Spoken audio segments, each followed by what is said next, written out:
agradecer a SP pelo convite de falar um pouquinho sobre esse trabalho que eu fiz.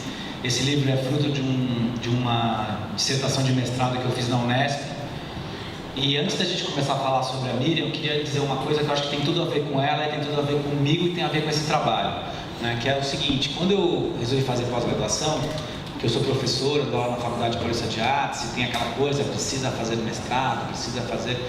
Eu pensei, vou falar sobre direção teatral, que é uma coisa que eu estava começando a fazer, enfim, mas não sabia muito bem o que eu queria pesquisar. Aí um dia eu fui fazer um teste para fazer um curta-metragem, e aí encontrei uma amiga que foi minha colega lá da ECA, da IAD, e ela falou assim: o que você está fazendo e tal. Daí ela falou: eu estou fazendo mestrado na Unesp. Daí eu falei: sabe que eu estava pensando em fazer pós-graduação, mas eu não sei o que quero fazer. Mas uma ideia que me deu é fazer um registro do trabalho da Miriam como professora. Daí ela falou: minha orientadora, ela fez sobre o Ruggero Jacobi, que é um diretor do TBC. Quem sabe ela não se interessa? Daí nós trocamos um e-mail, ela me mandou um e-mail, no dia seguinte falou assim: ela se interessa sim, e ela foi amiga pessoal da Miriam, que é a Berenice Raulino.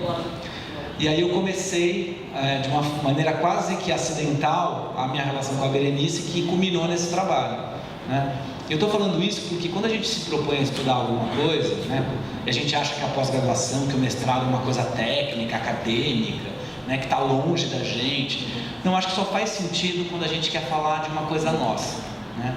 E eu aprendi isso com a Miriam, né? O teatro só faz sentido quando ele diz alguma coisa sobre a gente, né? Quando eu percebi que era isso que eu tinha que fazer, que era isso que eu queria fazer, na verdade, fazer um registro do trabalho da Miriam como professora, que não tinha esse registro, aí eu encontrei o meu caminho. Então acho que para a gente pensar que esse trabalho é fruto de uma vontade pessoal, e na vida a gente não faz nada sem vontade, uma vontade pessoal. Marcelo, eu queria citar primeiro um grande artista plástico, né? O nome dele é Marcel Duchamp, e ele fala uma coisa que tem muito a ver com o que você está falando. Ele fala assim: para mim não me interessa a arte, e sim o artista, né? E nós todos aqui temos, né, esse interesse em ser artistas, né? E para mim, você ser artista é, antes de mais nada, querer escrever uma carta pessoal, né, para o mundo. O que você quer contar, né? Qual é a sua história? Tem as histórias que são repetidas, né? Que é a história que a sua mãe te conta, que é a história que seu pai te conta, que a sua escola te conta, que os livros te contam. Tudo isso é importante, né? Você recebe tudo isso, mas dentro de você tem um conteúdo ali muito íntimo, né? Muito subjetivo, que faz com que se você investigar com bastante astúcia, com bastante cuidado, com bastante,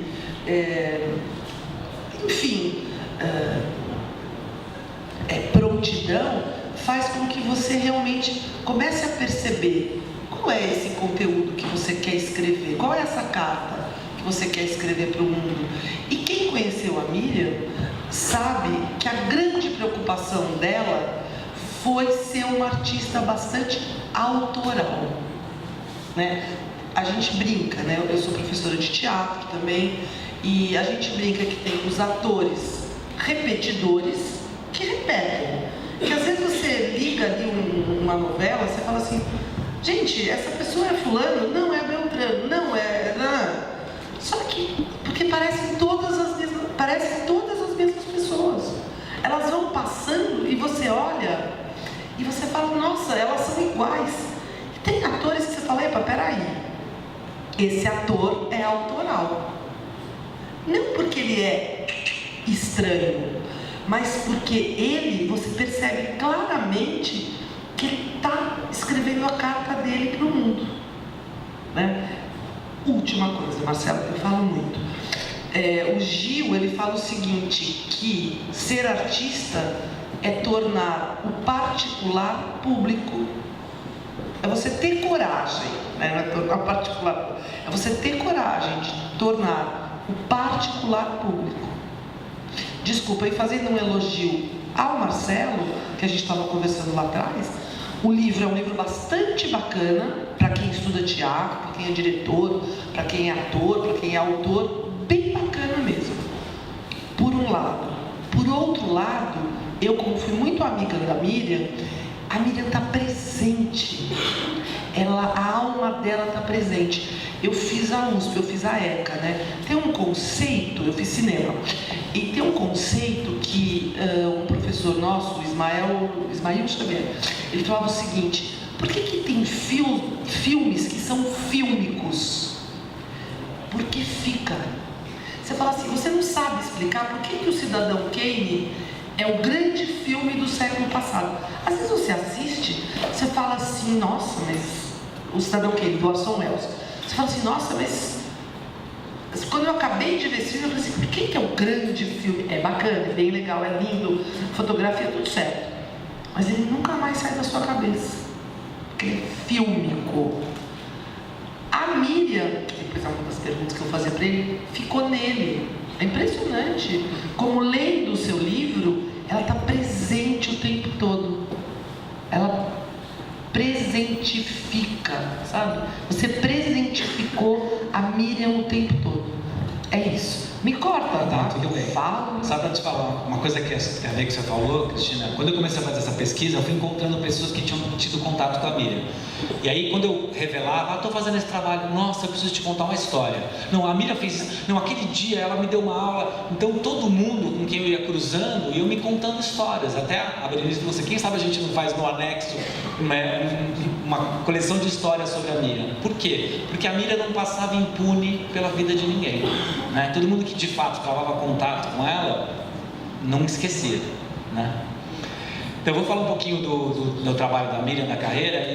Como eu não vou falar de tudo que ela fez, obviamente que não daria tempo, eu coloquei umas fotos, eu vou só legendando também quando aparecer as fotos para saberem de onde é. Isso aí é Pegando Fogo Lá Fora, uma peça que o Guarnieri escreveu para a Miriam, e ela fez ela, Célia Helena, Pietro Maranca e mais uma pessoa. Ela, Célia Helena e o Guarnieri.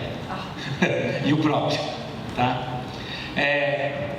A Miriam é uma pessoa muito afetiva e ela era uma pedagoga muito afetiva. Isso que é uma ideia que eu defendo, porque a Miriam ela te adotava como aluno, né? Você não era só aluno, ela te adotava e ela queria que você encontrasse a sua melhor expressão dentro do teatro. E para isso você tinha que se encontrar consigo mesmo. Então eu coloquei aí, aqui tem um bilhetinho. No final, quando a gente fazia, com a Miriam, a gente fazia um trabalho de um ano e no final a gente fazia um espetáculo. A gente sempre trabalhava, como ela falava, com um mestre. Então ela pegava um autor, a gente trabalhava com cenas, com a obra do autor e apresentava no final. E aí ela, no final, ela dava pequenos presentes pra gente que eram dela, não que ela comprava, né? Ela pegava da casa dela e dava. E ela escrevia bilhetinhos, né? Então ela escreveu pra mim assim, primeiro espetáculo que eu fiz com ela, que foi sobre o Manuel Bandeira. E eu fazia uma cena que chamava Rondó do Efeito, que é um poema do Bandeira. Então ela escreveu para mim, Braga, ela me chamava de Braga, todo mundo, né? Fez efeito, parabéns, te espero ano que vem, beijo, merdas, obrigada, Miriam, 92, né? Então ela tinha essa coisa muito afetiva, né? A gente se sentia muito a gente ensaiava na casa dela, chegava lá, sempre tinha um pão de linguiça, uma taça de vinho, a gente conversava sobre a vida e depois a gente ia ensaiar. Então a Miriam, para ela, o teatro e a vida eram meio misturados. Ela era uma pedagoga muito afetiva. E eu acho que não dá para você ensinar teatro se você não olhar afetivamente para quem está na tua frente, né? E eu acho que não dá para você fazer teatro também se você não se relacionar com o seu parceiro de cena afetivamente. E ela falava isso para a gente, não precisa, né? Ela falou, não pode odiar o seu colega de cena, né? Porque senão eu vou fazer a minha cena e o outro que se dane, né? Ela fazia a gente dar a mão, se abraçar, porque ela falava, você não precisa tomar cerveja aí fora, mas aqui dentro vocês têm que se gostar, né? Porque o grupo aparece, né? Quando o grupo se dá bem, a plateia percebe isso. Quando o elenco se dá bem, a plateia percebe. E quando também juntam o elenco e não dá certo a química, a plateia também percebe, né? Então a Miriam tinha um pouco essa coisa, né? De ser muito afetiva. E quando a gente fez uma versão da Gota d'Água com ela, eu fiz o Creonte, que foi uma coisa super difícil para eu fazer, e a Miriam tinha essa coisa que ela dava aquilo que te desafiava, né? Então o Creonte foi um desafio, porque eu era jovem, eu não tinha idade do personagem, mas ela falou, você precisa experimentar essa energia, que eu não tinha, né? Eu lembro quando a gente fez Garcia Lorca, tinha o Roberto Caruso, que era um colega, que ele era super pra fora, ele era grandão, assim, né? E eu sempre tive essa carinha de bancário que eu tenho, né, Leon Rock? Essa cara... Não, ele é lindo. Né? Essa cara de... Bom, vou fazer bancário no comercial, né? Gerente de banco. Tudo bem, né? Não tem problema com isso. E aí quando a gente foi montar o Bodas de Sangue, tem o noivo, que é um personagem mais contido, né? E tem o Leonardo, que é um personagem mais pra fora. Obviamente que era o Caruso, tinha o melhor physique de rôle para fazer o Leonardo e eu fazer o noivo. Ela inverteu. Exatamente porque ela falou, ele precisa trabalhar com tensão e você precisa trabalhar expansão. Então ela tinha um olhar pedagógico, ela não dava para você trabalhar com a tua facilidade, ela dava para você trabalhar com algo que fizesse você se descobrir como pessoa e consequentemente como ator, né? Então isso era muito legal, eu procuro fazer isso com meus alunos, né? Dar algo que seja um desafio, para que ele... nessa busca que a gente vai se entendendo, né? Como pessoa e depois como ator. E ela sempre falava isso, né? Faz teatro não para ser ator, faz teatro também para, né? Vem aqui para você também saber um pouco mais sobre você, sobre o ser humano. Ela tinha um pouco essa postura, né? De achar que o teatro nos melhora como pessoa. E se a gente fica pessoas melhores, ficamos também atores melhores, né? Então a pedagogia dela ia um pouco por essa linha, né? Então, por isso que eu acho que ela é tão afetiva também, né? E ela falava, não dá para dar aula para mais de 20, né? Porque eu tenho que olhar para o outro, e não dá para olhar para mais de 20, né?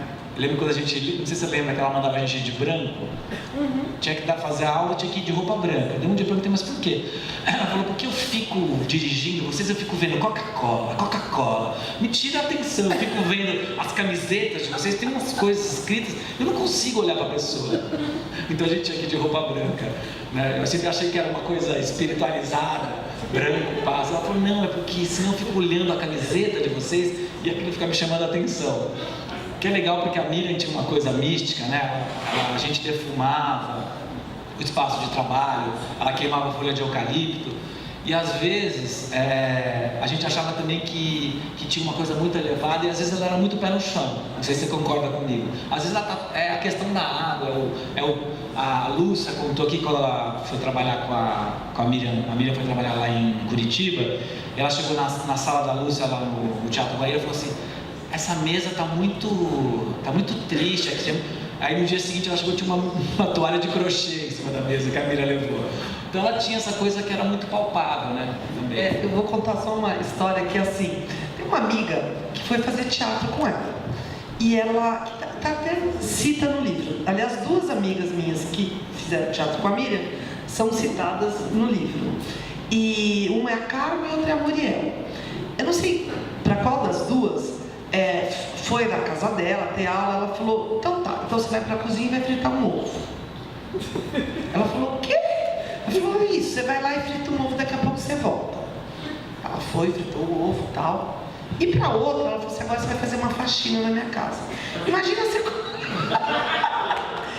paga milhões para ter aula com o professor, ele chega e fala assim, agora você vai, você faxina na minha casa, depois você volta aqui. E foi assim, e o Marcelo conta isso no livro. E ela diz o seguinte, que o ator, ele acha que ele vai brilhar quando ele está no palco. Só que o nosso trabalho é a cada segundo, é o nosso minuto que tem que ser trabalhado.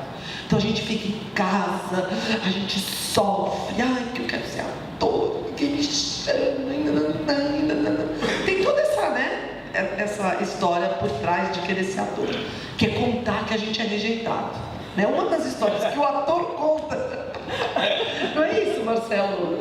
A gente conta, olha, eu sou rejeitado, mas um dia eu vou subir no palco e vou contar toda a verdade, e vocês vão ver quem eu sou na realidade, que eu sou maravilhoso. Gente, ninguém quer saber, entendeu? Ninguém sabe o que você está sofrendo, o que você não está sofrendo. Então é assim. Aliás, não interessa, né? Aliás, ninguém se interessa, vamos combinar. Assim, pela sua vidinha, pelo que você sofre individualmente. E na verdade, né, não deveria ser interessante. importante. O que interessa é o que você faz como artista. E não, se naquele dia meu copo quebrou, quebrei da minha avó, e daí você ficou muito chocado com aquilo, foi alguém. Não interessa, não interessa. Então o que eu quero dizer com isso? Nós temos que nos trabalhar diariamente. Eu fiz Cacilda com o Zé Celso, na segunda temporada. E tinha uma coisa que ele contava na peça, que a mãe da Cacilda Becker, ela fez com que as meninas, a Cleide e a Cacilda, tinha uma irmã, Dirce, que eu não me lembrava o nome, desculpa, e que elas tinham uma vida artística. Elas liam poesia na casa, ela colocava música, elas dançavam balé. Então, a mãe da Cacilda Beck, da Cacilda, ela colocava as meninas numa situação artística, numa vida artística. Então não adianta, sabe, você falar mal da sua mãe, do seu pai, do seu tio, da sua avó, mas eu vou ser artista. Resolva ser artista na vida, entendeu? Comece ao cinema, ao teatro, leia bons livros, tenha atitudes artísticas. Uma vida artística, elas eram muito pobres, elas moravam quase que numa favela mesmo, em Santos. Era a casinha mais bonita da favela, ela pintava, sabe as latinhas de botar planta? Que as pessoas colocam, né? Leitinho, nem tem mais leitinho hoje. Tem? Meu filho já está com 20 anos. Leitinho, tinha vários latinhos. Ela tirava os rótulos, ela pintava cada latinha de uma cor. Então a casa dela, ela varia, colocava flores, plantas, era um brinco. Mas por quê? O cotidiano dela era artístico. Eu estou falando isso porque o cotidiano da Miriam era extremamente artístico. A casa dela. A casa dela era um cenário, né? Não é? Era um cenário. Então tinha na sala um altar com flores. Não é? E tinha um faqueiro. Posso imitar ela um pouquinho? Imitar? Deve. A gente chegava pra casa dela e falava assim: então, Mutarelli, aqui nós temos aqui o nega é assim. Mas sabe de onde Mutarelli? Mutarelli, você tem que pensar assim, aqui, esse faqueiro é da minha avó. Então eu não mexo, é uma obra de arte. Tem aqui são as facas. Primeiro eu coloco as facas, depois eu coloco os garfos, depois eu coloco... Ela fazia uma história disso maravilhosa. E fica aberto, porque as pessoas usam essas facas de qualquer jeito. Não é de qualquer jeito. Para usar esse faqueiro, você tem que respeitar o faqueiro. Entendeu? Você não pode pegar um faqueiro desse e usar de qualquer jeito, negar. Então, hoje nós vamos de Garcia Lorca. É isso. E aí, até chegar no Garcia Lorca, tinha comida, tinha conversa, tinha vinho. Aí você fala, e no começo, você é muito angustiada. Você quer saber que horas nós vamos começar no Garcia Lorca? Hoje não vamos ler Garcia Lorca, pode ir embora. Ela conta uma história que é engraçado disso, que ela dava aula para executivos, né, que queriam falar melhor e tal. Ela dava aulas particulares, né? Ela falou que teve um cara que chegou lá, todo de terno e gravata, sapato. Ela falou assim: pode tirar a gravata, hein? Pode tirar o paletó, tira o sapato, tira a meia, fica descalço. Aí ela foi lá na casa dela, pegou uma pilha de 10 toalhas, jogou tudo no chão assim. Agora cata as toalhas. Daí ela falou que o cara dobrou todas as toalhas, uma em cima da outra, certinho. Fez a pilha de 10, daí ela chegou para ele e falou assim: você reparou que você dobrou todas as toalhas, uma igual a outra? Você é muito careta. Pode ir embora, a aula de hoje acabou, volta semana que vem. Não, eu juro que eu vou contar só mais uma. Ela chama uma grande atriz, gente, não vou falar o nome, tá? Mas uma grande atriz foi na casa dela e queria ter aula com ela. E aí ela falou assim, quando acabou a aula, ela cobrou e tal. Aí, uma semana depois, a menina não apareceu e ele corre.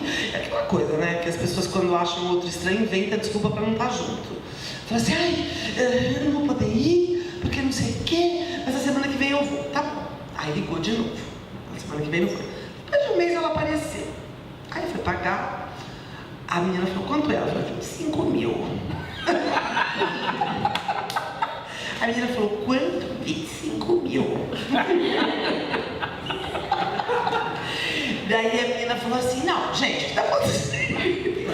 Aí ela falou assim, a menina ficou meio assim, uma menina famosa, ela não queria parar nas bancas de jornal. Deu cano na professora de teatro, né? Aí ela tentou, fez o cheque, meio assim. Aí depois a menina não depositou, mas ela fez o cheque, mas é didático.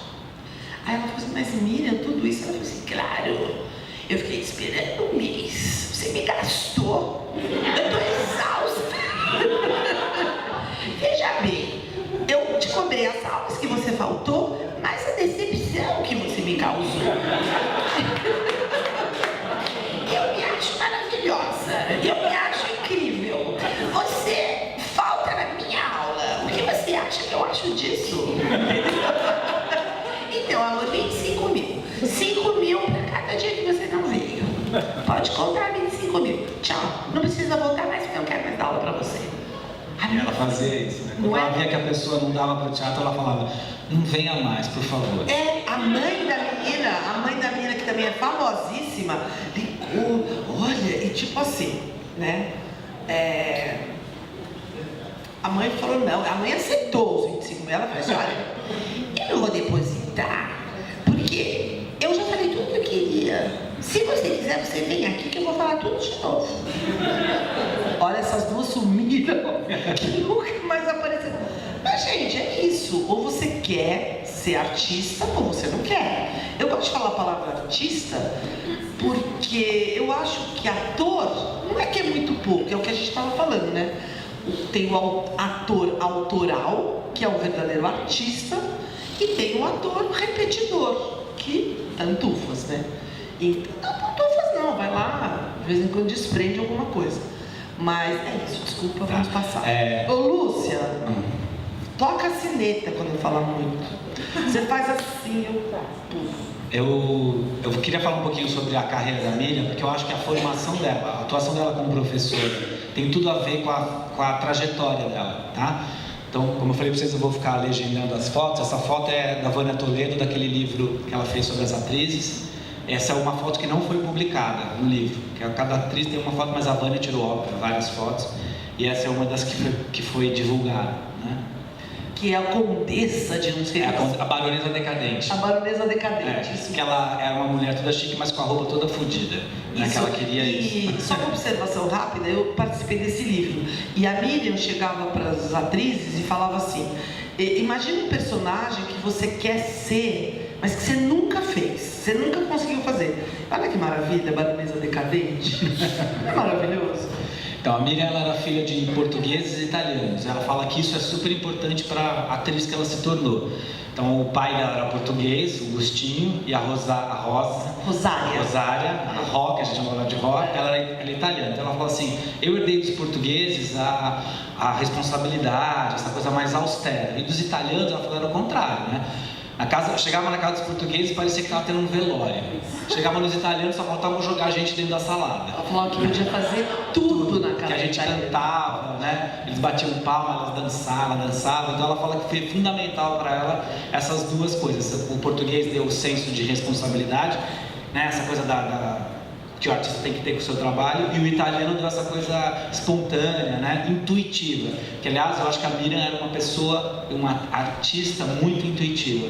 Ela olhava para você e ela sentia o que ela tinha que te pedir. Ela não tinha uma técnica, ela trabalhava com o ser. Ela falava, você tem que olhar para o ser, ela falava para mim, você tem que olhar para o ser e ver o que ele precisa. O ser é o ser humano, né? Então, eu defendo um pouco que a Miriam é de uma linha de pedagogia que é do trabalho do ator sobre ele mesmo, né? Eu acho que ela trabalhava sobre a pessoa do ator, e isso é que geraria um artista, um ator mais consciente do seu trabalho.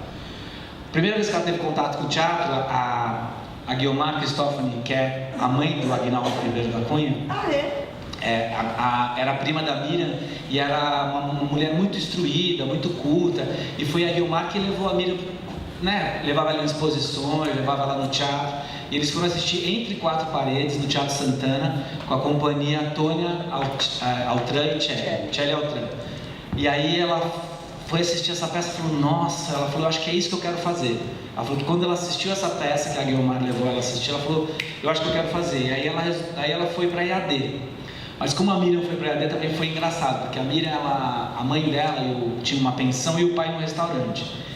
E era na Rua Maranhão. E do lado era a segunda sede da IAD.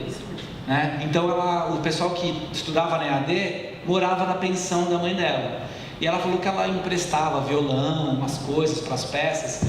E o pessoal falava assim, você é engraçado, por que você não faz exame para fazer IAD? Ela falou, não quero ser artista. O artista é muito liberado, né? Eles se beijam na boca, eles são indecentes. Porque ela falou que ela tinha medo de tudo. Daí ela resolveu fazer o teste, ela fez com a bilha quebrada. Né? Ela fez uma cena da bilha quebrada. Quem dirigiu ela foi o Pompeu e a Rutinete de Moraes. E ela passou. E daí ela fala que ela entrou na IAD, essa cena, ela fazendo show de calouros da IAD. Essa foto, né? E ela fala que a IAD mudou a vida dela. Ela fala assim, Dr. Alfredo Mesquita, que é o fundador da escola, deveria ter vindo com asas, ela fala, porque ele era um anjo. Ela fala que ela queria beijar a mão dele e ele não gostava. Que ela falou assim, eu só sou atriz porque eu devo ao Dr. Alfredo, que era uma escola particular, gratuita, né? Quem bancava era o Dr. Alfredo e a família Mesquita, que são os donos do Tadeu. Ele era apaixonado pelo teatro, Então ela fala que ela deve, o fato dela ser atriz ao Dr. Alfredo. Então ela fala que a EAD, né, foi a coisa mais importante, talvez uma das mais importantes da formação dela. Depois ela estreia profissionalmente no José do Parto e Sepultura, na Oficina. E aí tem uma coisa engraçada nessa foto. Aqui é Geraldo Del Rey, a Miriam, e sabe quem é o padre lá em cima? Ron Daniels. Não. Que era Ronaldo Daniel na época. Ron Daniels é um grande diretor de teatro que trabalha em Londres, é brasileiro, ele chama Ronaldo Daniel. Ele é brasileiro. E ele virou Ron Daniels porque o nome dele é Ronaldo Daniel. Entendeu? Gerald Thomas. Geraldo Tomás. Como diria a Grace Janucas, Geraldo Tomás. Né? Então essa foi a estreia da Miriam no Teatro Oficina. Aí ela fez outras coisas, foi trabalhar, ela trabalhou com Tita de Moraes e com a Dulcina, enfim, e aí ela foi, eu tô pulando. Aí não parou mais, né? Aí eu tô pulando porque não dá pra falar tudo, aí ela foi pro Arena, né? E ela fala que no Arena ela se entendeu como mulher de teatro, que o artista tem uma função social, que o artista tem que comunicar algo, e aí essa foto é ela fazendo Dorine no Tartufo, e o Lima Duarte fazendo o patrão, o Orgon. Orgon, que é o patrão, né? E aí ela fala que no Arena, ela falou, eu fiz de tudo, desde faxina até bilheteria, desde cenário até atuação. Então ela falou, o teatro de Arena mudou a minha cabeça. Ela falou, eu entendi que o artista é um ser social, né? E inclusive ela fala que tinha uma questão que no Arena eles achavam o TBC careta. E ela fez, né? Chegou a ensaiar o Ovelha da Salvação no TBC, Flávio Rangel, e ela teve uma apendicite, ela não pôde estrear. E daí quando ela voltou, ela fez mais um mês de temporada, e depois o espetáculo acabou. Mas ela fala que tinha uma coisa que o pessoal do Arena achava o pessoal do TBC careta, né? Então ela foi lá para a Arena meio com essa aula, né, de que ela veio do TBC, da IAD. Mas na verdade ela fala, no Arena eu descobri que o ator é um ser social. E ela fala que o Arena mudou a cabeça dela. Inclusive, ela trabalhou também muito com o Flávio no Arena, né? Que eu vou falar mais pra frente, Flávio Império, que ela considera um grande mestre. Só uma coisinha que você está falando, no Arena ela aprendeu que ela tinha mesmo que chegar no teatro mais cedo, faxinar, limpar o palco, arrumar o camarim, porque também tem isso, né? A gente quer saber qual é o camarim que a gente vai sentar e o espaço físico do teatro não existe. Não, você tem que chegar antes, bem antes, ver como é que tá, se tá limpo o palco. Então tudo isso ela ensinou. Você ser uma pessoa de teatro que cuida de tudo que tem a ver com teatro. E ela também tinha uma coisa, né? Quando eu fiz o último espetáculo com ela, antes de ir para a IAD, era um espetáculo sobre o Brecht, chamava Teatro Cabaré Brecht. Era um cabaré com cenas do Brecht, músicas do Curtivaio e tal. E acho que ela meio que sabia que eu estava meio... Porque um dia ela me mandou embora, assim, eu estava contando isso para a Lúcia. Fui ensaiar na casa dela, ela falou assim, quantos anos você já está aqui comigo? Eu falei, 6. Ela falou, vai fazer residência comigo? Ela falou, vai embora. Vai para EAD, vai fazer um teatro. E aí acho que ela meio que sabia que era o último ano que eu ia estar lá. Então ela me deu várias coisas, eu me senti muito agraciado, sabe? Assim, eu fazia muitas coisas no espetáculo. E aí eu lembro que quando a gente preparava o espaço, ela chegou, então ela falava assim, fulano faz Helena Rock, vai botar flor. E ela falou assim, o Braga vai limpar o banheiro. Então ela falou assim, aqui você pensa o quê? Protagonista também limpa o banheiro aqui. Né? Então ela tinha essa coisa de que o teatro é uma arte feita para todos, que não tem protagonismo, né? Não tem todos juntos para fazermos esse espetáculo. Então eu tinha que ter a noção de que se eu tive mais oportunidades artísticas, eu tinha que fazer, também me dar conta de que que eu sou humano. Baixar a sua bola. Baixar a minha bolinha. Não que eu tivesse com a bola alta, mas ela tinha essa coisa de falar, temos todos que cuidar, não importa o que você faz na peça, alguém tem que limpar o banheiro, e dessa vez é você. Então ela tinha essa atitude pedagógica de fazer a gente entender que a gente é humano, que a gente é artista e que a gente precisa estar a serviço do teatro, né? Que acho que tem muito a ver com a escola, tanto do Arena como na IAD também, né? Ela conta que ela pintava a escola, que um dia o doutor Alfredo mandou ela ajudar a Cacilda a arrumar o camarim, enfim, tinha essa coisa, né, dela cuidar. Tanto que o Paulo José, quando ele deu aquela entrevista no Arena Contaria 50 anos, que a Companhia Livre fez aqui, ele fala, a Miriam Muniz era a grande mãe do Teatro de Arena, né? Porque ela cuidava das pessoas, ela cuidava do espaço, ela limpava, ela fazia bilheteria, ela não era só atriz, né? Então acho que ela aprendeu isso e isso ela passava pra gente, né? Outra coisa, a última peça que ela fez foi a Feira Paulista de Opinião, que foi a última espetáculo que ela fez no Arena, que foi um espetáculo super polêmico, que foi feito durante a época da ditadura. Tinha repressão, ela fala que o pessoal entrava meio bêbado em cena com um revólver aqui, porque entraram no Roda Viva e bateram nos atores, né, que era na Sala Miriam Muniz. Na verdade eles foram para entrar na Feira Paulista de Opinião, mas eles erraram a sala. Entraram no Roda Viva, meteram o cacete nos atores. Então ela fala que todo mundo entrava muito tenso. E ela falou que deu labirintite. Ela falou, eu tive crise de labirintite. Então, e aí ela saiu do Teatro de Arena e foi o último espetáculo que ela fez lá, né? Mas ela participou durante 7 anos. Ela foi atriz, produtora, como ela disse, faxineira, cozinheira, bilheteira. Ela fez tudo lá no Arena, né? Depois ela vai para a TV, ela fazer Nino Italianinho, que foi um mega sucesso na falecida TV Tupi, né?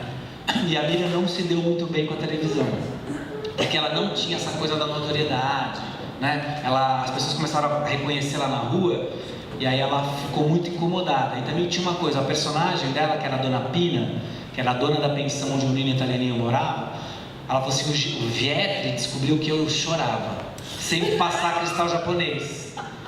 Então ele começou a escrever longos monólogos, e aí para eu chorar. Porque e aí ela falou assim, como é que eu me preparava, ia gravar a cena, daí eles gravavam, chegava uma hora que falava, corta que a luz não tá boa, faz de novo. Daí um dia ela falou assim, quantas mães você acha que eu tenho para matar? Não dá para fazer de novo.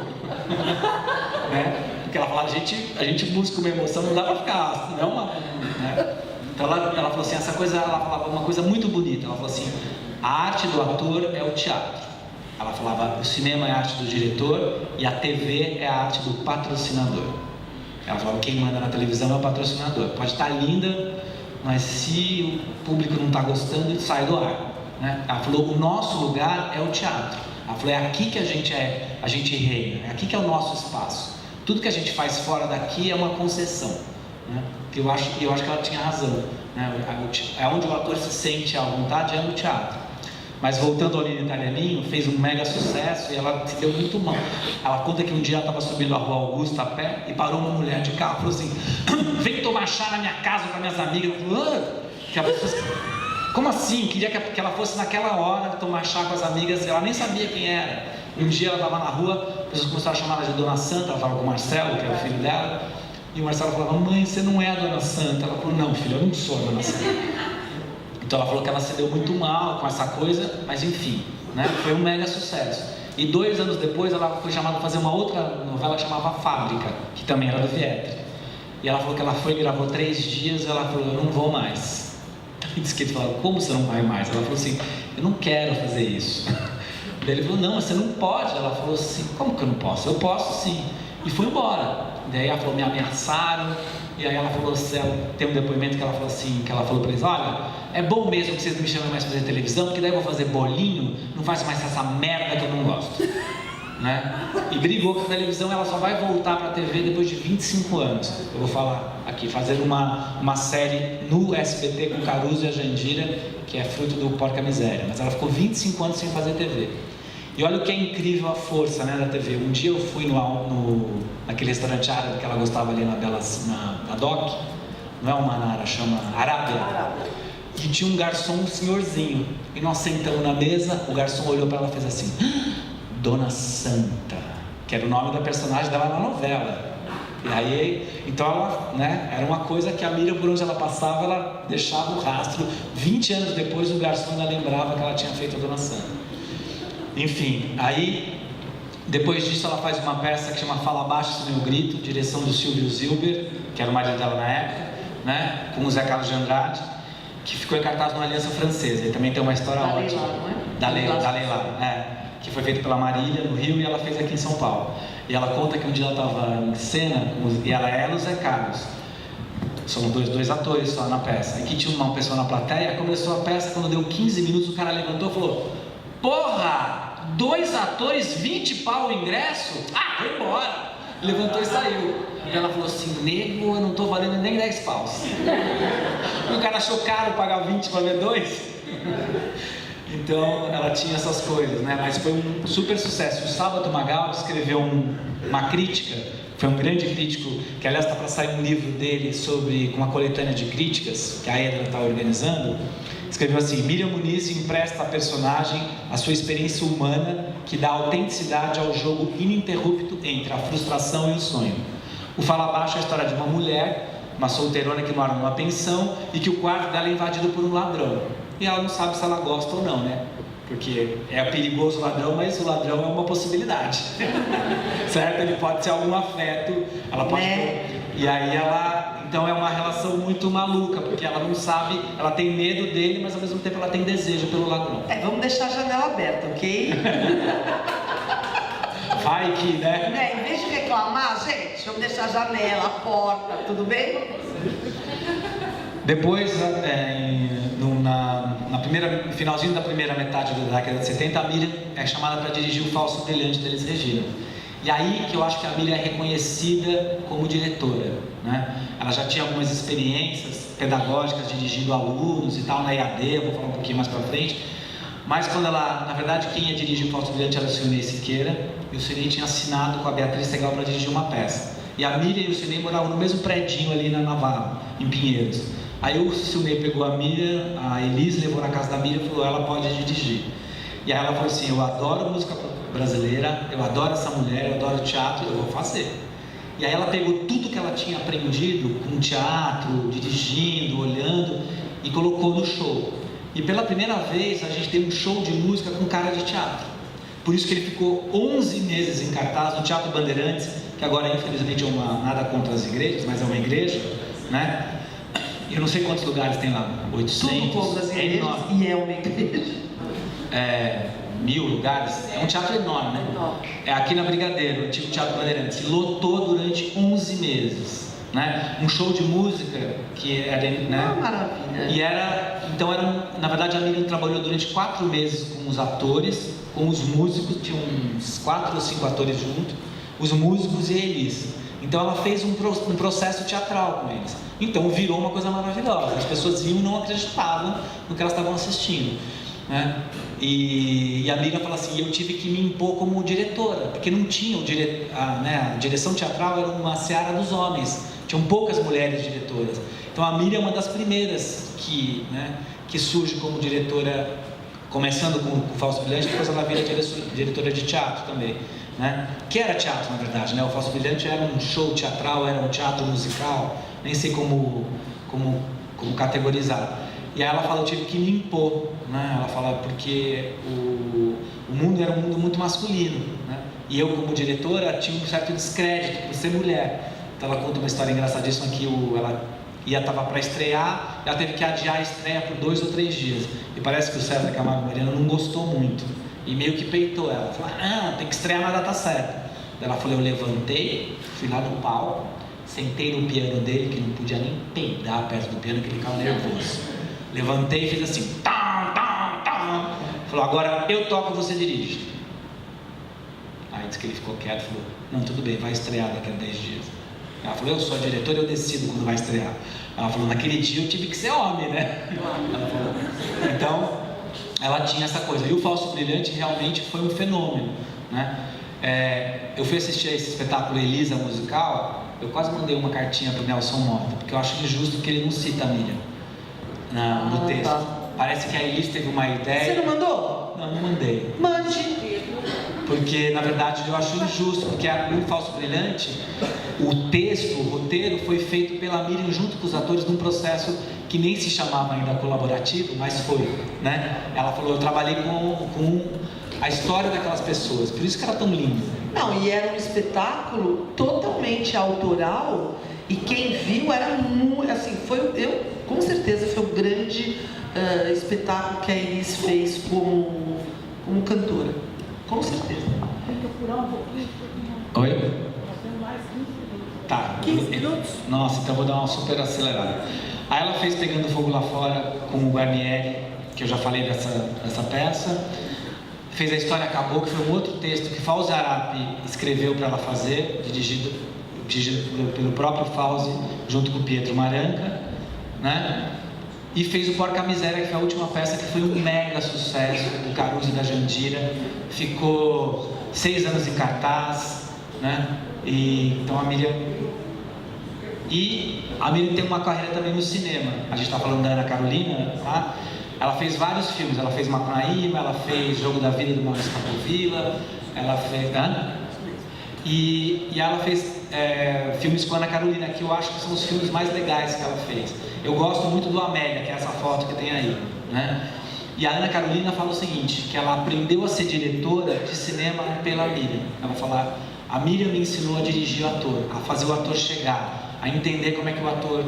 Porque ela tinha isso, ela ajudava um pouco, né? Porque não tinha ainda essa coisa de preparação de ator para cinema, mas a Miriam meio fazia isso com os elencos da Ana Carolina. Não só ela como atriz, mas né, ela também com as pessoas com quem a Ana Carolina trabalhou.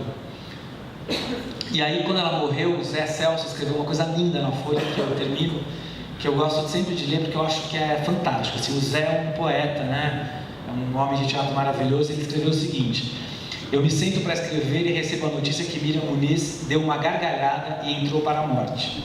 Agora sinto, vive em nós. Deliberemos. Vamos ser mais Miriam Munizes ou vai ficar um buraco enorme no foder cultural do Brasil? Ela nos ensinou a prática anti-edipiana de não furar os olhos diante de nós mesmos, das nossas manias, mas a olhar para a gente mesmo com o terceiro olho trágico da gargalhada. Yes! Então acho que isso, né, define um pouco essa coisa da Miriam, né? Eu vou falar um pouquinho das influências dela como pedagoga, já que a gente tem pouco tempo. Eu vou ser um pouquinho mais breve, tá? Eu queria passar um vídeo, mas acho que não vai dar, mas tudo bem. O Flávio Império foi o grande mestre da Miriam. Ela fala assim, o Flávio me ensinou tudo. Eu tenho 27 anos de arquitetura sem ser arquiteta. Ela falou, tudo que eu aprendi eu devo a ele. Todos os espetáculos que eu fiz com a Miriam, ela dedicava ao Flávio, né? Então ele foi o grande mestre que ela nomeia. Ela fala, a gente tem os mestres vivos e os mortos. Os mortos são os, né, Pirandello, Shakespeare. Vivo, ela falou, meu mestre vivo foi Flávio Império. Então ela, né, e esse quadro que está aí, é ela fazendo Tartufo, na arena que ele pintou. O Flávio era cenógrafo, figurinista, pintor, artista plástico, arquiteto, né? Então ele que pintou a Miriam fazendo Dorine lá no Arena, tá? Outra coisa que ela fala é o teatro de Arena e EAD, que eu já citei, eu vou falar rapidamente. Ela fala, se eu não tivesse tido a EAD, eu não teria sido e nem o teatro brasileiro, ela fala. A EAD ajudou a formar toda uma geração do teatro brasileiro. E no teatro de Arena, ela fala, eu entrei para o Arena, minha cabeça mudou, virei outra pessoa. E eu vejo muito que essa coisa de limpar o palco tem a ver com essa experiência do Arena que ela viveu, né? E o Falso Brilhante, ela fala assim, o Falso Brilhante foi quando eu pude aplicar tudo aquilo que eu tinha aprendido no teatro. Por isso que que ela pôs a alma, né? Como ela sempre punha no que ela fazia, por isso que foi tão bonito. E ela teve algumas experiências como pedagoga antes dela se assumir professora com a fundação do Macunaíma, que hoje é Teatro Escola Macunaíma, chamava Centro de Estudos Macunaíma. Foi a Miriam que fundou, junto com o Zilber, que é o marido dela, o Cláudio Lucchesi, o Marcelo Peixoto, Flávio Império e o Roberto Freire. Tá? Então ela dirigiu O Boi e o Burro a Caminho de Belém com crianças no Teatro de Arena ainda, que é uma história bem engraçada, que ela fala que ela fez tudo de frente. O Flávio Império falou assim: por que você fez tudo de frente? Você é débil mental? Porque ela falou: eu não sabia, né? Eu estava na arena e botei todo mundo olhando para frente, então quem estava aqui viu de lado, quem estava lá viu de lado, quem estava cá só viu de costas. Ele falou assim: eu, graças a Deus, sentei de lado, né? Mas você pensou em quem sentou atrás? Ela falou: eu queria desistir. Ela falou: mas daí é que eu me interessei por dirigir. Quando a gente não... Ela falou: o erro no teatro é ouro. Quando a gente erra, é aí que a gente tem que insistir, é aí que a gente tem que ir atrás para tentar descobrir o que é, né? Então ela fala que nessa primeira experiência foi isso. Depois ela dirigiu Os Fuzis da Senhora... Ela foi assistente do Flávio nos Fuzis da Senhora Teresa, que é uma montagem em cima da Senhora Carrá, do Brecht, que ela montou no TUSP. E depois dirigiu o Ralé, do Máximo Gorki, com um grupo de operários em São Bernardo, e o Casamento do Pequeno Burguês, com pessoas do Clube Harmonia, que deve ter sido engraçadíssimo, né? E aí ela pegava, né? Então essas experiências que ela teve antes dela fundar o Macunaíma, ela voltou para a EAD, ela fazia direção de atores para o Silvio, ele dirigia as peças e ela trabalhava. Então ela fez no Inspetor Geral com o Paulo Betti, que eu entrevistei ele conta maravilhas.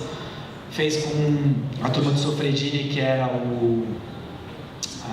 esqueci o nome dela, Romulus Magnus, e fez também aquele outro que era Desgraça de uma Criança, ela dirigiu. É o outro que é a turma do Sofredini, que a Cristina Pereira fazia. E fugiu o nome. Mas enfim, Cândido, o otimista, tá aqui. Cândido.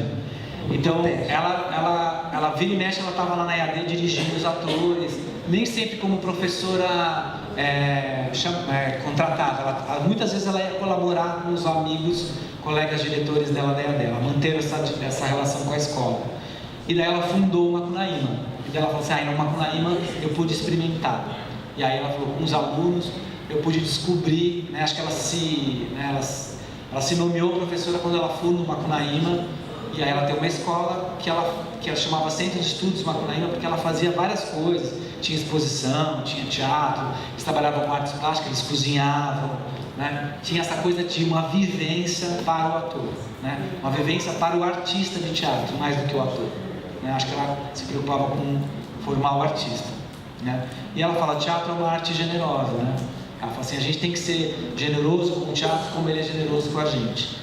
Então ela tinha essa coisa de... Por isso que ela falava: tem que limpar o espaço, tem que botar flor, tem que defumar, tem que preparar para o público, né? Para o público entrar.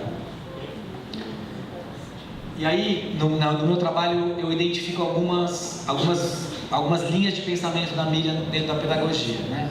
Primeira coisa, tudo começa no conhecer-se. Ela fala: se você não se conhece como pessoa, como ser, como é que você vai fazer o outro? Como é que não se aceita e tem que se aceitar. Só o que temos é o que está aqui.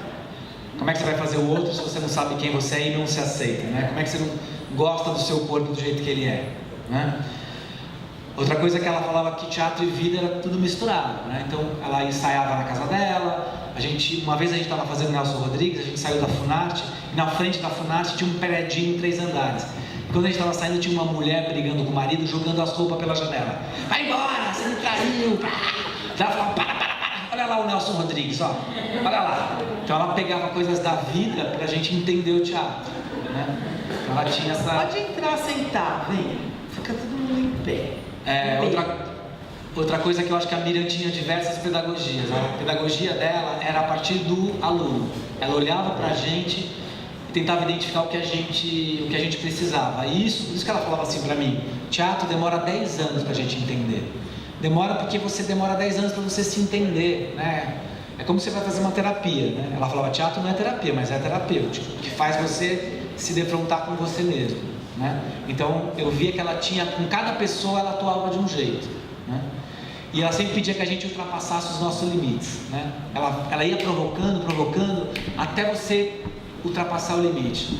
Eu lembro que quando a gente estava ensaiando o Creonte, a gente estava fazendo uma leitura, e ela falava assim, esse homem, ele é horroroso, e aí ela batia na mesa assim, falava, mais, eu quero mais. Eu fui indo e comecei a fazer, ela falou, isso, é isso. Né? Então tinha essa coisa que ela provocava a gente, até a gente ultrapassar aquele limite, ela falava, é assim, entendeu? Né? E aí isso ficava registrado. Eu lembro que uma vez eu estava fazendo Nelson, e a atriz, na cena, ela ia me dar um tapa no final, era Geni e Herculano. Eu fazia Herculano, ela fazia Geni. A gente mostrou a cena para ela, e tinha o tapa, a gente ensaiou aquele tapa cênico, que bate aqui, né? Bate aqui. Daí ela acabou, ela olhou e falou assim, ela só falou isso, quero um tapa de verdade. Faz de novo e bate nele mesmo. Aí a gente fez a cena e a menina sentou a mão na minha cara. E aí a fala que vinha depois veio com uma indignação de quem apanhou na cara, né? E aí eu entendi que aquela vivência era importante. Não que eu acho que, né, você precisa viver tudo, você precisa matar alguém para matar alguém, senão não é isso. Mas ela percebeu que a experiência física era importante. E a fala que vinha depois só teve a intensidade que teve porque de fato ela me pediu aquilo, né? Então acho que ela tinha essa coisa, ultrapassa o limite, depois você volta, mas primeiro você precisa ultrapassar, né? Ela falava que sexo é essencial para o ator, porque ela era de uma linha reichiana, né? Ela falava o seguinte, o Reich falava, a gente tem coraças, né? E essas coraças, elas são musculares, que dão trava corporal. Então ela falava, e o sexo ele libera uma energia chamada energia orgânica. Então ela falava, você precisa ter uma experiência plena, você precisa estar bem. Um dia eu fui a Pingo, que era a Gisele Sattler, foi dar um curso, está no livro, e ela chegou para o pessoal no final do curso e falou assim, semana que vem, antes de vir para a aula, se masturbem, por favor. Aí as pessoas riram, ela falou, estou falando sério, vocês são muito travados, né? Porque ela falava exatamente isso, a gente precisa ter a vivência corporal, precisa estar liberada para a energia artística fluir, né? E ela falava também que o teatro era alquímico. Por quê? Porque ela via a pessoa se transformando na frente dela e o teatro transformando a pessoa. Então ela falava, isso é alquimia. Ela falou, eu vejo transformações acontecerem na minha frente, né? Então ela falou, eu acredito nesse poder que o teatro tem de transformar o outro, né? E o sagrado é profano, né? Ela falava, ela brinca numa entrevista, né? Eu dou a mão para Deus e uma que eu dou para o diabo também, porque eu também não brinco com ele, né? Ela falou, eu cultuo os meus dedos, mas eu sei que o teatro tem uma força, né? Uma energia também que tem a ver com o profano, não é só o sagrado. Ela falou, essas duas forças convivem no palco e a gente tem que respeitar. Foi por isso que eu ponho flor, eu incenso, né? Para a gente evitar também que um tome o outro, né? As duas têm que estar balanceadas. E ela falava da diversidade, ela aceitava no curso dela pessoas das mais diferentes origens, né? Então ela falava, eu lembro que quando eu fazia tinha uma menina que era massagista, tinha médico, tinha advogado, tinha uma outra que era cantora, tudo misturado, porque ela falava, essa energia, né? Essa diversidade é bom para o teatro, porque o teatro a gente aprende na vida, né? Sendo a Tish Viana, quando eu fiz um curso com ela falou assim, a pessoa é na vida o que ela é no teatro, e ela é no teatro aquilo que ela é na vida. E eu acho que tem tudo a ver com a Miriam nessa frase, né? A Miriam, então, ela falava assim, essa convivência de energias diferentes é bom para o processo criativo, né? Então ela aceitava pessoas muito diferentes no curso dela, né? E aí, eu não sei, tem um... Lúcia, quanto tempo temos? 10 minutos. Um pouquinho mais. Então é o seguinte, tem um procedimento que eu faço com meus alunos que é inspirado na Miriam, que é fazer a própria mãe, né? A Miriam mandava a gente ir lá no palco e fazer a nossa mãe, né? E aí eu tenho uma gravação de 3, 4 minutos dos meus alunos fazendo a mãe, são 2 alunos, então eu queria passar para vocês, tá? Acho que o som tá ligado. Adeline, você chegou, Vinícius. Já são meia-noite, menino. O metrô quebrou. Sempre o metrô quebra. Vai comer, vai. Eu mandei comer. Agora vem dar um abracinho na mamãe, né? Vai comer. Vinícius, não dê. Se você deitar, você vai dormir. Ô, fala pro seu filho pra ele vir comer. Antônio, ele tá vai pra filho. O pai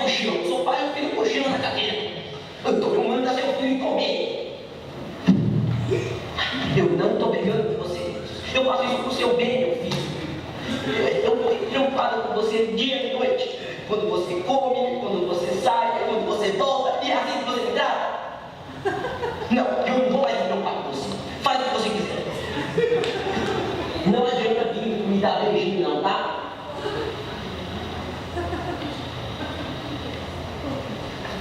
Aí você sabe que eu te amo, né? Você também tem que colaborar. Anda, sobe, troca de roupa, come e vai dormir. Você tem que acordar amanhã cedo para ir para trabalho. Isso, sobe. Antônio, vai dormir hoje. Vinícius. Vinícius. Vinícius. Ele está dormindo. Levanta daí, menino. Vai, comer, vai. Eu não sei o que eu faço com esses meninos. Alô? Não lavou essa louça ainda, menina? 4 horas da tarde? A gente trabalha o dia inteiro, olha o meu pé, tá inchado. O menino não faz nada, só sabe coçar. Ô inferno, meu Deus! Vai lavar a louça! Não lavou a louça ainda? Você não trabalha, eu trabalho o dia inteiro. 4 horas da tarde, aguenta aquelas crianças o dia inteiro, você não faz nada. O que você quer da vida? Você quer casar? Não vai casar. Quem vai lavar? Não vai conseguir. Após seu marido não vai lavar. Não sei como é que aguenta dormir até uma hora dessa, só rachando uma cavala dessa dormindo. Cadê seu irmão? Cadê? Mateus! Acorda! Já passou da hora, né? Ai, não, porque eu trabalho o dia inteiro, chego em casa, quero descansar. Eu vou ter que limpar a casa? Não é certo comigo. O problema é que você não pediu para nascer, mas nasceu o inferno. Eu também pedi para nascer. Não é lavar a louça. Ai, meu Deus. Filho, você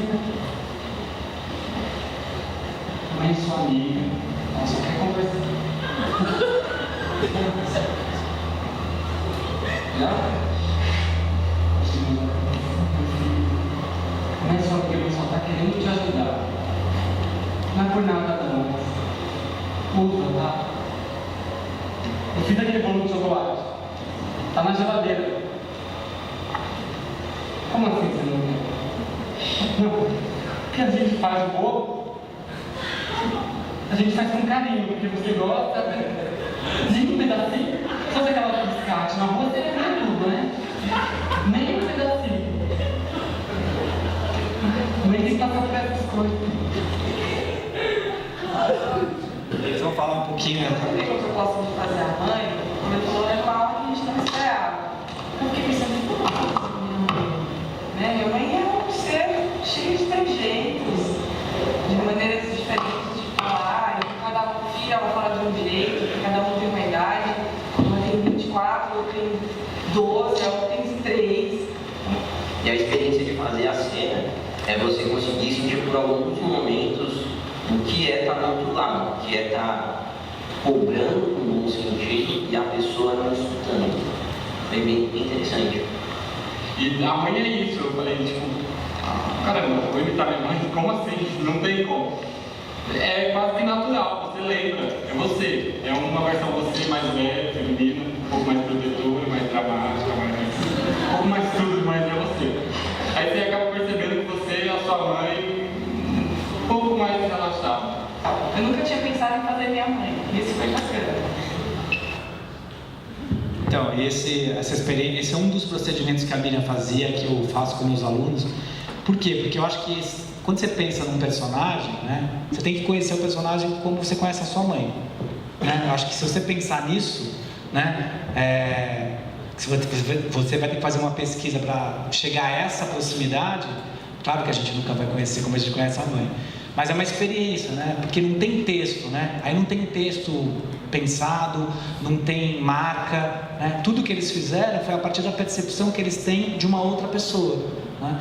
Se a gente pensar que a criação do personagem é a percepção que a gente tem de uma outra pessoa criada por um dramaturgo, e a gente fizer esse mesmo caminho, talvez a gente encontre um caminho orgânico e ligado à vida como a Miriam gostava, né? Ela fazia a gente ir entendendo na vida como é que a gente fazia o personagem, né? Então esse procedimento eu fiz e eu uso com meus alunos e não tenho medo de falar, né? Foi ela que me ensinou a fazer isso. Um dia, quando eu estava começando a dar aula, eu encontrei ela no casamento da sobrinha dela, que foi minha amiga, que me apresentou, e eu abracei ela e falei, ai Miriam, mas sabe que eu me pego falando para os alunos a mesma coisa que você falava para mim?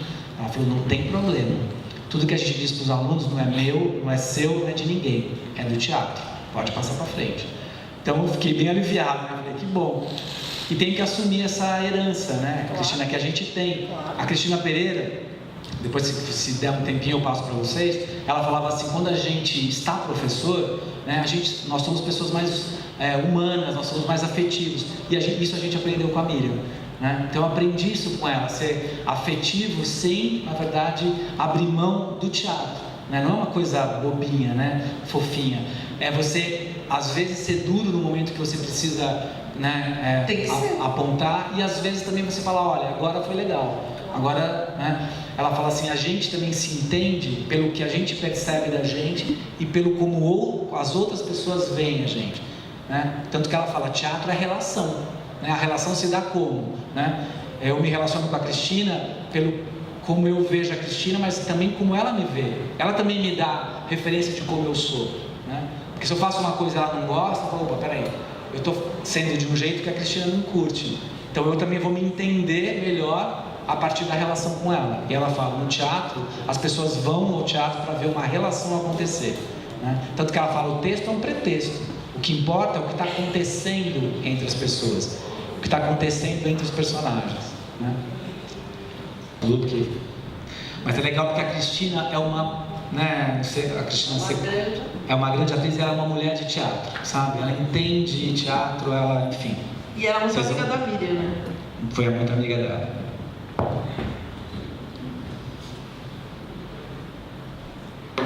Eu jamais poderia imaginar que um dia eu fosse dar aula sobre Garcia Lorca, ou fosse dar aulas de interpretação, ou fosse dar oficinas, workshops e tal, e que fosse usar os textos do Lorca. Nunca, porque eu não conhecia o Lorca quando eu fui para ela dele. Então ela apresentou esse autor, que eu acho que ela apresentou o Lorca para muita gente, né, porque ela amava, adorava, e cantava, batia os pés no chão, e a gente fazia aquela coisa toda muito forte.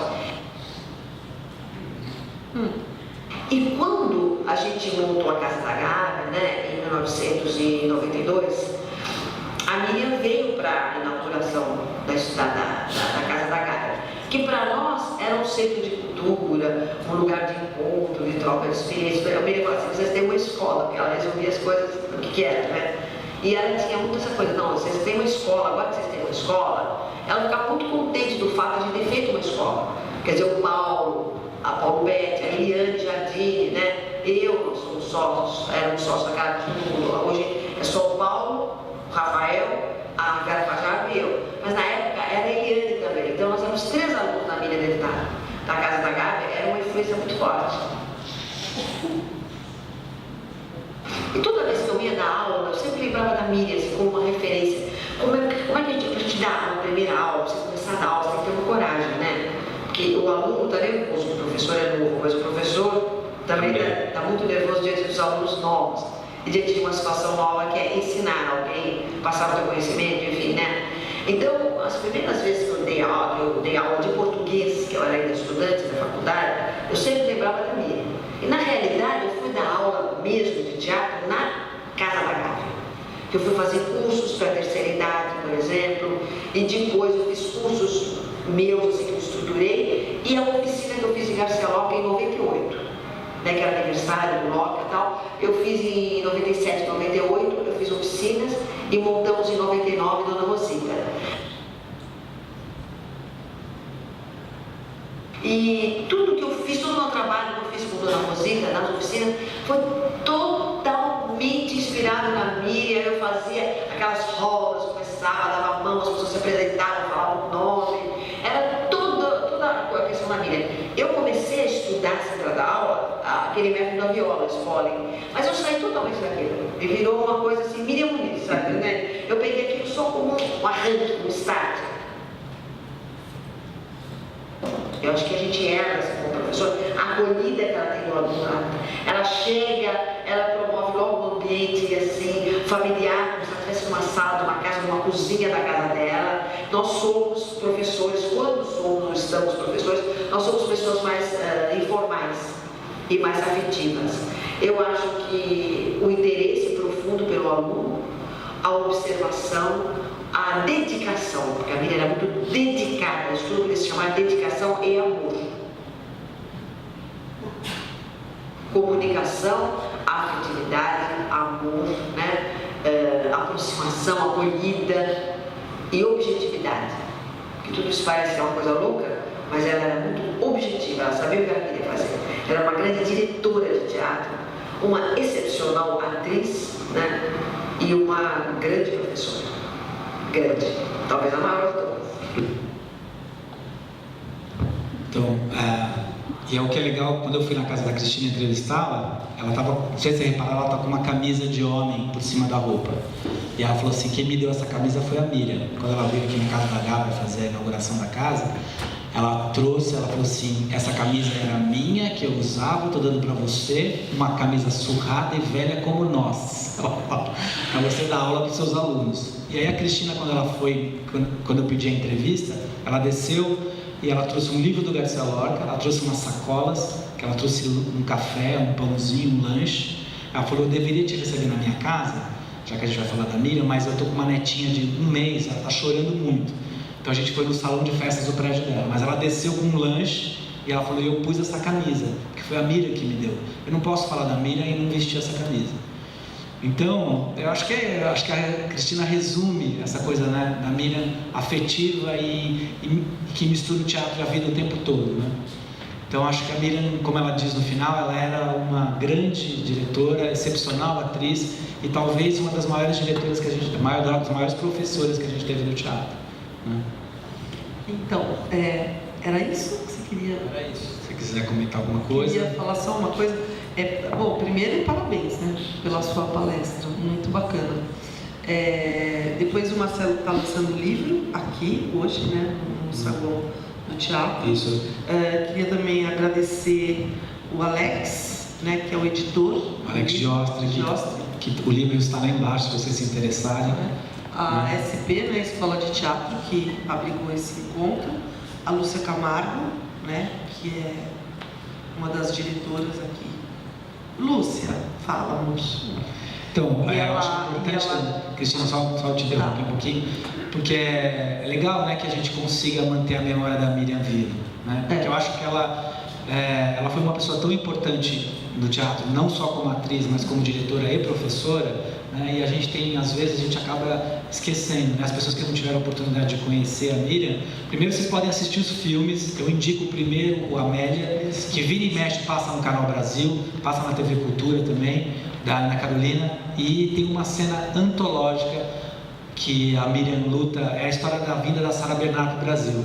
Então ela luta espada com uma atriz que fazia a Sarah Bernard, uma atriz francesa, e ela ganha a luta, e ela declama o Ijuca Pirama, que é uma cena que eu estava falando para a Lúcia, eu acho que ela tem que entrar para a galeria das maiores cenas do teatro do cinema brasileiro. E o que ela diz dessa cena, que é assim, que é o teatro brasileiro versus a comédie française, que é o teatro europeu, né? Então, é o que ela falava também, que o Teatro de Arena inaugurou o querer saber como é essa atuação do ator brasileiro, né?